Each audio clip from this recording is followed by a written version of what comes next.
Kiranya menyertai hati dan pikiranmu di dalam Kristus Yesus. Amin.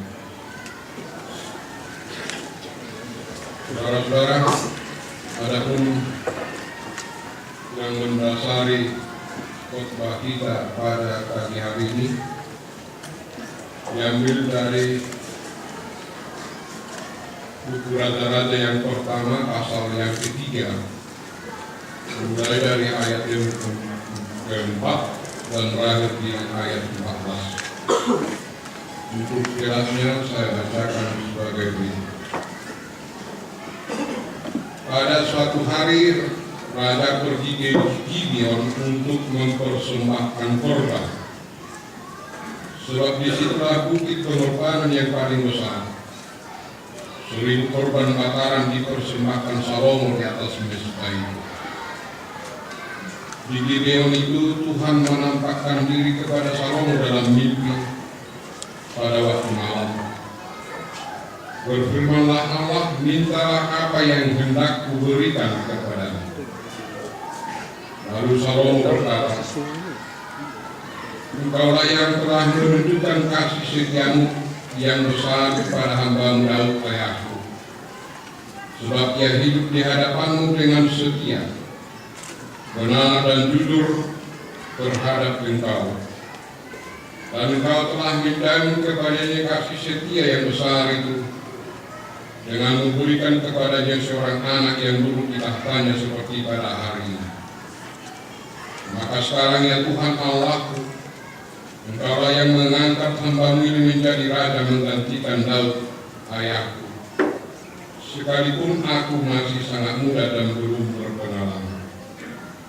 Demikianlah hamba-Mu ini berada di tengah-tengah umat-Mu yang Kau pilih, suatu umat yang besar yang tidak terhitung dan tidak terkira banyaknya. Maka berikanlah kepada hamba-Mu ini hati yang paham, menimbang perkara, untuk menghakimi umat-Mu dengan dapat membedakan antara yang baik dan yang jahat. Sebab siapakah yang sanggup menghakimi umat-Mu yang sangat besar ini? Lalu adalah baik di mata Tuhan bahwa Salomo meminta hal yang demikian. Jadi berfirmanlah Allah kepadanya, oleh karena engkau telah meminta hal yang demikian dan tidak meminta umur panjang atau kekayaan atau nyawa musuhmu, melainkan pengertian untuk memutuskan hukum, maka sesungguhnya aku melakukan sesuai dengan permintaanmu itu. Sesungguhnya aku memberikan kepadamu hati yang penuh hikmat dan pengertian, sehingga sebelum engkau tidak ada seorang pun seperti engkau, dan sesudah engkau akan bangkit seorang pun seperti engkau. Dan juga apa yang tidak kau minta aku berikan kepadamu, baik kekayaan maupun kemuliaan, sehingga sepanjang umurmu takkan ada seorang pun seperti engkau di antara raja-raja. Dan jika engkau hidup menurut jalan yang kutunjukkan dan tetap mengikuti segala ketetapan dan perintahku, sama seperti ayahmu Daud, maka aku akan memperpanjang umur. Sampai sekian jauh, saudara-saudara, dasar pemberitaan firman Tuhan bagi kita pagi hari ini. Saudara-saudara, adapun dasar pemberitaan firman Tuhan pada kita pada pagi hari ini adalah yang menceritakan permulaan Raja Salomo bertahta di Israel. Pada permulaan dia bertahta, dia mengadakan persembahan ke kota Gibeon. Dia bahkan mempersembahkan 1000 korban. Itu adalah sebagai pertanda bahwa dia sangat beribadah di hadapan Tuhan. Dan pada waktu itulah Allah menunjukkan kepada Raja Salomo suatu vision melalui mimpi, di mana Allah mengatakan kepadanya, mintalah apa yang kamu inginkan. Saudara-saudara, jika hal seperti ini diperhadapkan dengan kita, Allah mengatakan kepada kita, mintalah apa yang kamu inginkan, aku berikan kepadamu. Kata Allah kepada kita, apa yang kita inginkan, apa yang kita renungkan, yang kita harus minta di hadapan Tuhan. Biasanya dalam bentuk-bentuk doa-doa kita, selalu kita cenderung meminta perlindungan Allah. Kalau orang tua yang anaknya di hampir seluruh Indonesia ini sebentar disuruh ke Irian Jaya, Tuhan berangkat kamu ke Irian Jaya, anak saya pelihara gitu. Sebentar kalau ke Banda Aceh. Artinya kita cenderung memerintah Allah ini. Paling-paling yang kita doakan keluarga kita, kesehatan dan sebagainya. Itu sebenarnya adalah sah saja, tidak salah. Tetapi apakah yang pernah kita pikirkan sama seperti yang diperbuat oleh Salomo ini? Dia merenungkan apa yang sesuai dengan kehendak. Karena bukan semua doa dijawab oleh Allah. Ada doa yang ditolak oleh Allah karena tidak berkenan dengan kehendaknya. Coba kita baca 2 Korintus 12 ayat 7 sampai 10. Ada penyakit Paulus yang disebut bagaikan duri dalam daging. Dia katakan, udah 3 kali saya minta di hadapan Tuhan, tetapi Tuhan tidak meloloskan, tidak memberikan, mengabulkan. Allah menjawab doanya, cukuplah anugerahku padamu. Karena dari kelemahanmu akan timbul kekuatan. Artinya Allah membiarkan penyakit itu terus dalam kehidupan Paulus, sehingga dia tidak mengandalkan pikirannya, tidak mengandalkan kehidupannya untuk melakukan pekerjaan Allah dalam kehidupan. Karena itu Allah menjawab, cukuplah anugerah. Dan seandainya Allah memberikan kesehatan bagi dia, mungkin dia akan tinggi hati. Tetapi Allah tetap membiarkan dia. Dan juga saudara-saudara, doa Tuhan Yesus di taman Getsemani, sebagai manusia biasa, dia tidak tahan menderita. Makanya dia berdoa, Tuhan, lewatkanlah cawan minuman ini daripadaku, tetapi bukan kehendakku, kehendakmu yang jadi. Artinya saudara-saudara, bahwa dalam setiap kehidupan kita itu, apapun bisa ada kita minta di hadapan Tuhan, apapun segala macam isi doa kita, tetapi dalam secara iman kita harus mengatakan, semuanya itu Tuhan, saya paparkan permohonan saya itu, tetapi jangankan itu kalau tidak sesuai dengan kehendak. Apakah kita berani mengatakan seperti itu? Supaya dalam doa itu kita jangan berputus asa. Sekarang kita bisa memaksa Allah untuk mengabulkan semua yang kita mohonkan. Tetapi semua yang kita mohonkan agar Tuhan berkehendak dan memberikannya, mengabulkannya dalam kehidupan. Saudara-saudara, pernah mungkin kita melihat kapal yang mau berlalu. Apakah kapal itu pernah mengatakan, kami belum orang, mendekatlah, saya mau berlalu. Tetapi dia pelan-pelan mendekati pelabuhan itu, dan dia berlalu dengan hampir sama seperti doa kita, saudara-saudara. Supaya kita selalu mendekati kehendak Allah di dalam kehidupan. Saudara-saudara yang kasih, yang kedua yang diminta oleh Raja Salomo dalam penampakan Allah di Gibeon adalah hikmat dari Allah.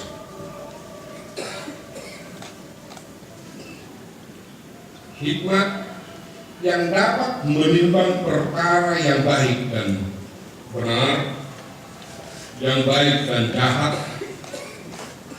untuk menjatuhkan penghakiman di tengah-tengah bangsa Israel sendiri. Saudara-saudara, dalam bahasa Batak, dalam bahasa Indonesia juga kadang-kadang kita agak samar mengerti hikmat itu dan kepintaran, kecerdasan. Tetapi dalam bahasa aslinya, saudara-saudara, hal ini terus begitu nampak. Misalnya untuk menyatakan hikmat, Alkitab Perjanjian Lama mencatat hikmah, bahasa aslinya. Kata yang kedua, da'at, pintar karena belajar. Baik orang belajar di SD, SMP, SMA dan mahasiswa, itu adalah da'at. Dia bisa pintar karena belajar. Ketiga, bangunan. Karena kita belajar dari pengalaman. Dari pengalaman kita bisa juga memberikan kepintaran. Kata yang keempat adalah lezimah, yaitu segala sesuatu kita dasarkan kepada logika. Kata yang kelima adalah musyawarah, didikan orang lain, didikan orang tua, didikan para famili dan sebagainya. Artinya dalam kata-kata yang ini kita terus dapat membedakan apa itu hikmah. Hikmah itu adalah berasal dari Allah. Jadi kedekatan kita dengan Allah, disitulah kita memperoleh hikmah atau hikmah. Kalau yang lain-lain, saudara-saudara, kita peroleh dari belajar keras, mengambil manfaat dari pengalaman-pengalaman, sehingga kita makin cerdas dalam kehidupan. Saya mungkin atau bapak-bapak, ibu-ibu pernah mendengar dalam bahasa Batak itu Malobo ibanan yang melahirkan bisu. Dia pintar tetapi tidak punya hikmat. Berarti saudara-saudara, hikmat itulah yang paling tinggi dari kecerdasan, kepandaian. Dan memang itu dalam Alkitab, hikmat itu adalah takut akan Tuhan. Takut akan Tuhan adalah permulaan hikmat kebijaksanaan. Itu tidak akan kita peroleh melalui belajar. Kerjaan apapun kita nggak peroleh. Tapi kita peroleh karena kedekatan kita dengan Tuhan. Saudara-saudara yang kekasih, hikmat itu inilah yang mendasari segala bentuk pola kehidupan. Hikmat selalu berhubungan dengan nilai-nilai spiritual dari manusia. Saudara-saudara, saya tertarik akan membaca penelitian Romo Mangunjaya almarhum di Jogja. Dia melihat bahwa di Jogja itu banyak yang ahli-ahli, kecerdasannya dan sebagainya. Tetapi spiritualitasnya miskin. Karena setiap malam kiliau dia asik memandikan keris. Sama seperti kita udah berbicara forum-forum internasional, lain masih banyak yang pergi ke Wanabasuki, ziarah ke makam orang tuanya dengan memberikan kelapa muda, kalau enggak rokok. Artinya saudara-saudara, kecerdasan belum tentu berdasarkan apa nilai atau pola kehidupan kita. Tetapi kalau hikmat saudara-saudara itu sangat menentukan perilaku, nilai-nilai spiritualitas dalam kehidupan kita. Kita mungkin masih mengingat peristiwa Semanggi. Siapa yang demo? Mahasiswa-mahasiswa yang membakar mobil, yang memperkosa orang-orang Cina, dan sebagainya. Calon intelektual kita, saudara-saudara yang kekasih, artinya saudara-saudara bahwa kita sebenarnya yang kita butuhkan dalam kehidupan ini adalah hikmat, bukan kecerdasan. Karena orang yang berhikmat sudah tentu jelas punya kecerdasan, kepintaran, dan sebagainya. Saudara-saudara, adapun contoh hikmat atau kebijaksanaan dalam kehidupan Raja Salomo jelas dapat kita baca dalam 1 Raja-Raja 4, di mana sana diceritakan ada 2 perempuan Sundal yang satu rumah. Perempuan yang pertama melahirkan, 3 hari kemudian perempuan yang kedua, mereka satu rumah melahirkan. Tetapi perempuan yang kedua ini, anaknya yang dilahirkan itu mati. Lalu digantikannya pada tengah malam ke perempuan yang pertama. Sehingga yang hidup itulah yang dia ambil, dan yang mati itu ditempatkan. Setelah pagi, ibu yang pertama melihat, kenapa anak saya mati? Dia mati, ini bukan anak saya. Berarti yang sana. Dan itulah yang dibawa ke hadapan Raja Salomo, minta keadilan. Lantas Salomo mengambil pedang, karena kalian tidak ada yang mengaku bahwa anak yang hidup ini masing-masing kalian yang punya, supaya adil kita bagi 2. Tapi ibu yang pertama itu mengatakan, janganlah Tuhan, berikanlah dia kepada ibu yang kedua supaya dia membesarkan. Tetapi ibu yang kedua ini mengatakan, teruslah Raja, teruslah, supaya adil. Dan dia dihukum. Artinya saudara-saudara, bahwa dari segi itu, biarpun peristiwa-peristiwa pelik yang terjadi dalam kehidupan kita, tetapi kalau hikmat Allah akan mengakhiri dengan adil dan damai. Semua timbangan karena hikmat Allah itu akan benar dan dapat diakhiri dengan baik. Saudara-saudara yang kekasih, di sini dapat kita lihat apa beda hikmat itu dengan kepintaran. Yang kita butuhkan sebenarnya dalam negara kita ini adalah hikmat. Karena dalam negara kita ini semua perkara tidak pernah terakhir saja. Terakhir. Rupanya Indonesia ini penuh dihuni oleh yang cerdas-cerdas, yang pintar-pintar, yang gelarnya 2 hektar. Tetapi saudara-saudara, masalah-masalah yang dipecahkan karena dipecahkan dengan kecerdasan tidak akan berakhir. Tetapi kalau kita pecahkan dengan hikmat dari Allah, pasti juga dalam kehidupan keluarga banyak masalah-masalah yang tidak kita dapat tuntaskan. Yang diminta oleh nats renungan ini, agar kita memohon di hadapan Tuhan, agar hikmat Allah itulah selalu menyertai kehidupan kita. Saya pernah baca satu penelitian seorang ahli yang meneliti setiap kehidupan orang yang sampai berumur 70 tahun.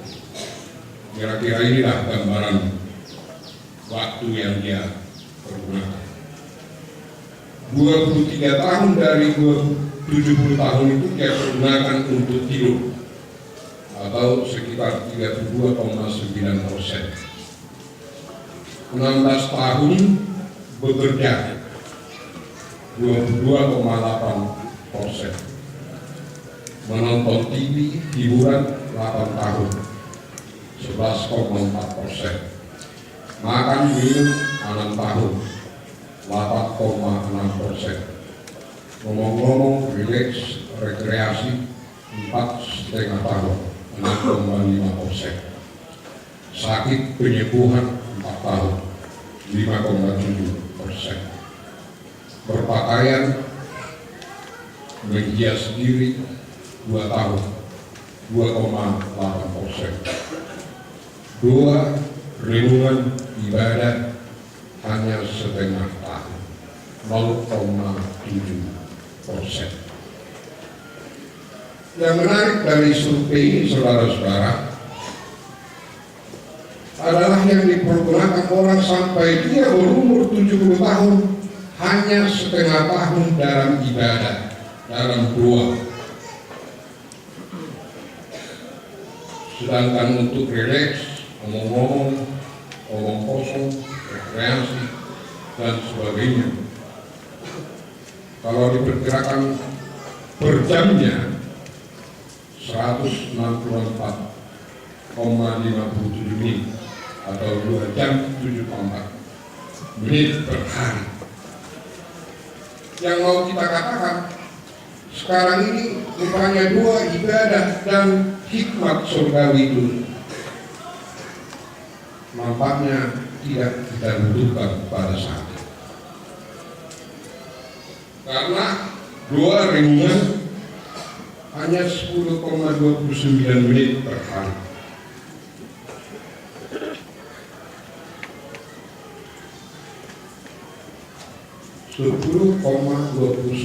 menit. Tidak ada 15 menit, 1/4 jam per hari. Artinya ketongkakan intelektual telah terjadi pada saat-saat itu. Selalu menganalisa kecerdasan kita dengan logika kita. Kita tidak pernah lagi mempergunakan hikmat Allah dalam kehidupan.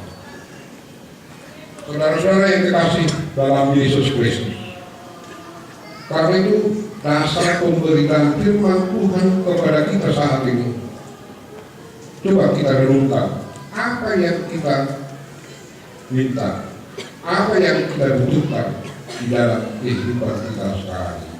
Karena dengan mengemukakan hikmat Allah, sebenarnya adalah merubah pola cara berpikir kita, bahwa kita lebih mendahulukan kerajaan Allah, maka segala sesuatunya akan ditambahkan kepada, bukan sebaliknya.